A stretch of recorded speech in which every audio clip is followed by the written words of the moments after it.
few years ago, I found myself in a unique situation at my job.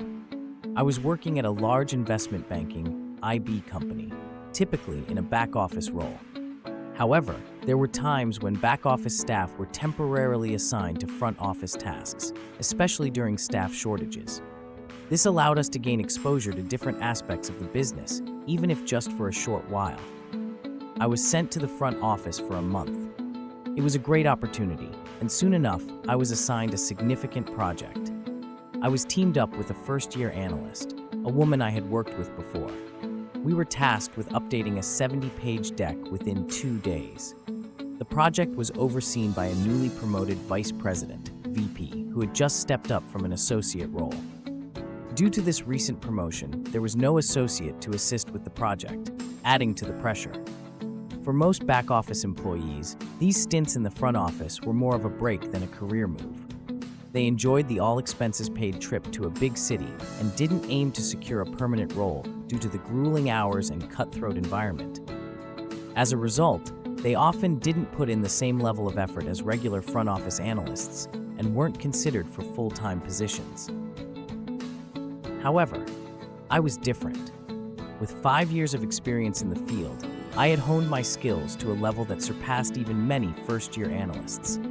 I saw this as a golden opportunity to secure a full-time role in the front office. The other analyst, a woman known for using her charm to delegate her work, underestimated my ambitions. She assumed I was like the other back office folks, content to let someone else take credit for my work. She began sweet-talking me into doing her share of the slides under the guise of having other urgent projects. "I have another urgent project that needs to be done urgently. Can you please do one slide of mine?" she'd ask. After every slide I completed for her, she'd bring me more, while she spent her time chatting with other analysts. As we worked, we frequently sent the work in progress versions of the deck to the VP for review and feedback. Whenever the VP had questions about the slides assigned to the other analyst, she would come to me for answers. I saw an opportunity here to ensure I got the recognition I deserved. Before she could approach my desk, I would respond directly to the VP's queries. When she eventually arrived at my desk, I'd play dumb, explaining the clarification and mentioning that I had already responded because she wasn't at her desk when I looked for her. This happened multiple times. Gradually, the VP realized I was doing all the work. Despite this, the female analyst remained oblivious. When we completed the slides, they needed to be printed and given to the VP for a final review. Naturally, the VP asked me for the printouts. As I was heading towards the VP's office, the female analyst intercepted me. "Oh, this is very petty work," she said sweetly. "You shouldn't be doing this. You've done all the work anyway, so let me handle it and you take a rest." Knowing her intentions, I had already set a trap. I smiled and agreed, handing her the printouts. The VP was known to be a formidable figure, and the entire team was wary of him.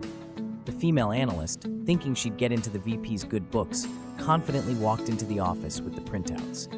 Moments later, I heard the VP's voice booming through the office. He was furious. "Why are you here alone without John? You did nothing the entire time. I know that. Go and bring John here since he did all the work." The analyst returned to my desk, looking defeated, and asked me to accompany her to the VP's office. In the VP's office, I was praised for my hard work, especially since there was no associate on the project. The VP gave us a list of changes and assigned most of the tasks to the female analyst. Then, he asked me to take on the role of an associate and review all the work the analyst would do moving forward. It was a gratifying moment. Not only did I receive recognition for my efforts, but I also established a good rapport with the VP, which later helped when I applied for a full-time role. Despite the incident, my relationship with the female analyst remained cordial. She never realized how the VP had figured out that I was the one doing all the work. We continued to be friends until I left the company. This experience taught me a lot about workplace dynamics and the importance of standing up for oneself.